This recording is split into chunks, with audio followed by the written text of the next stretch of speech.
May mga babae talagang mahirap basahin. Tahimik lang, pero may mga tingin at ngiti na parang may gustong sabihin. Hindi siya umaamin. Pero mapapansin mo sa mga simpleng kilos, sa mga titig na tumatagal ng sandali, o sa mga biro niyang may halong lambing. At kung minsan iniisip mo, baka ako lang to, pero hindi pala. Kasi may mga senyales talagang kapag ang isang babae, unti-unti nang nahuhulog sa'yo. Sa video na to, pag-uusapan natin yung mga palihim na paraan ng isang babae kapag may gusto siya sa'yo. Mga simpleng bagay na kapag napansin mo, baka doon mo ma-realize na matagal ka na palang laman ng isip niya. Una, madalas kang nasa isip niya kahit hindi niya sabihin. Kapag may gusto sa'yo ang isang babae, hindi mo kailangang marinig mula sa kanya mismo. Makikita mo ito sa paraan ng mga simpleng bagay. Parang may mga sandaling tahimik lang siya, pero sa isip niya, ikaw na yung iniisip niya. Halimbawa, habang naglalakad siya pauwi, nadaanan niya yung daan na sabay niyong nilalakaran dati. Napahinto siya sandali, huminga ng malalim, at napangiti. Parang naririnig pa niya yung boses mo, yung simpleng, "Ingat ka ha," na paulit-ulit niyang naririnig sa isip niya. Bakit ito mahalaga? Kasi yung ganitong klaseng pag-iisip, hindi mo yan maipipilit. Yan yung kusang lumalabas sa isip niya. Kapag madalas kang naiisip ng isang babae, ibig sabihin may espasyo ka na sa puso niya. Pangalawa, iba ang paraan ng tingin niya sa'yo. Hindi lahat ng tingin ay pare-pareho. Yung sa kanya, may lambing, may lalim, parang may mga salitang hindi niya masabi, pero ramdam mo sa titig pa lang niya. Halimbawa, sa gitna ng ulan, sabay kayong nagtakbuhan papasok sa waiting shed. Basa kayong pareho, nagtatawanan, pero nang magtagpo ang mga mata niyo, biglang tumahimik ang paligid. Sa tingin niyang yon, parang gusto niyang sabihin ang lahat ng nararamdaman niya, pero pinili niyang manahimik na lang. Bakit ito mahalaga? Kasi sa mata ng taong may gusto sa'yo, nagiging espesyal ka. Doon mo makikita yung purong paghanga na hindi kailangan ng salita. At minsan, yung mga mata niya ang unang umaamin bago pa ang puso. Pangatlo, naiinggit siya kahit hindi niya inaamin. Ang selos, minsan hindi laging galit o tampuhan, minsan tahimik lang. Lalo na kapag gusto ka niya, pero wala pa siyang karapatang magselos. Halimbawa, habang nasa party, nakita ka niyang nakikipagkulitan sa iba.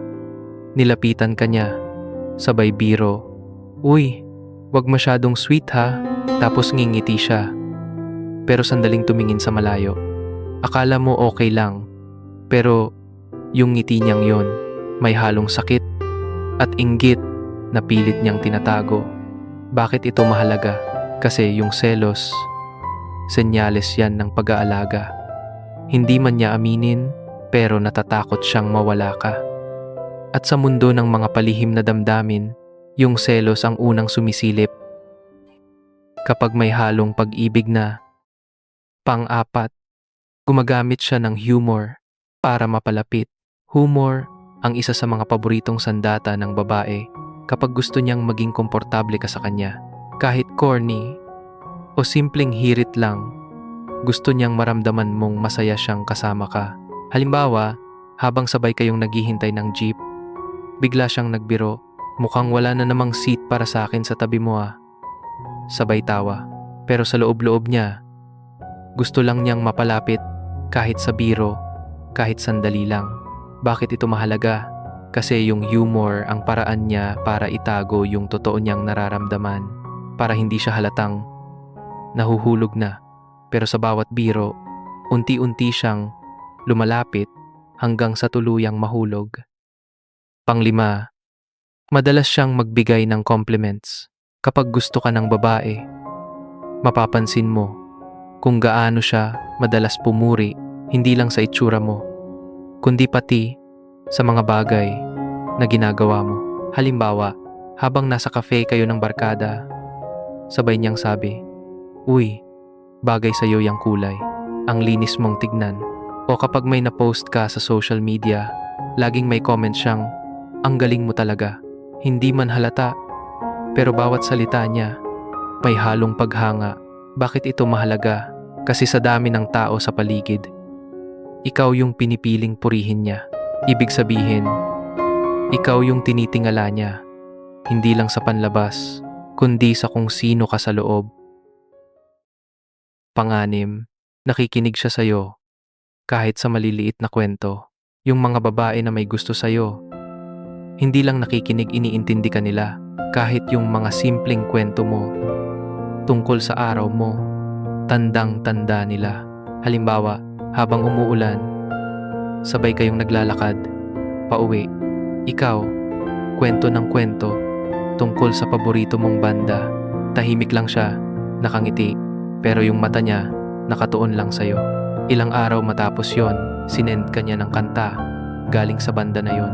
Naalala kita kasi ikaw nagsabi nito dati, at doon mo mararamdaman. Nakikinig siya, hindi lang sa salita mo, kundi sa bawat damdamin mo. Bakit ito mahalaga? Kasi hindi lahat ng tao marunong makinig ng ganon kalalim. Kapag ang isang babae, ginugugol ang oras niya para intindihin ka, yun yung pagmamalasakit na totoo. Pangpito, pinapansin niya ang mga pagbabago sa'yo. Napakamaselan ng mga babaeng may gusto, lalo na kapag sa taong gusto nila. Halimbawa, habang naglalakad kayo pauwi, bigla siyang nagsabi, "Uy, yung relo mo bago ha, gamit mo na agad yung binanggit mo dati." Simple lang pero mapapaisip ka, hindi mo nga maalala na naikwento mo pa yon. Pero siya, tandang-tanda niya kasi sa lahat ng detalye mo, interesado siya. Bakit ito mahalaga?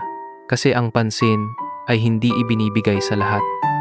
Kapag pinapansin ka niya, ibig sabihin, nakatutok siya sa'yo, hindi lang bilang kaibigan, kundi bilang taong gusto niyang makilala pa ng mas malalim. Pangwalo, bigla siyang nagiging shy kapag magkasama kayo. Minsan, yung mga babaeng palangiti at madaldal, biglang nagiging tahimik kapag kaharap ka, hindi dahil wala silang masabi, kundi dahil sobra kang nakakaapekto sa kanya. Halimbawa, sa kantin, habang magkasama kayo, napansin mong di siya makatingin ng diretsyo, nilalaro lang niya yung straw ng inumin, o biglang nag-aayos ng buhok, medyo dumidistansya, pero halata mong kabado, hindi dahil takot, kundi dahil gusto lang niyang itago yung kilig. Bakit ito mahalaga? Kasi yung hiya na yan, galing sa kaba na baka mahalata niya yung totoo na gusto ka niya. At yung kaba na yan, isa sa pinakatotoong senyales ng isang pusong unti-unti nang nahuhulog. Alam mo, sa pag-ibig, madalas tahimik lang yung totoo, hindi laging sinasabi, pero ramdam sa mga kilos, sa mga tingin, sa mga sandaling parang wala lang. Kung may isang taong pumasok sa isip mo habang pinapanood mo to, baka siya na yung dahilan kung bakit ka napangiti nang hindi mo namamalayan. Kung nakarelate ka, i-like mo tong video, mag-iwan ka ng comment, at mag-subscribe ka na rin dahil dito sa channel na to, hindi lang natin pinag-uusapan ang pag-ibig. Dito, nararamdaman natin sa bawat salita. Maraming salamat sa panonood at magkita tayo sa susunod na video.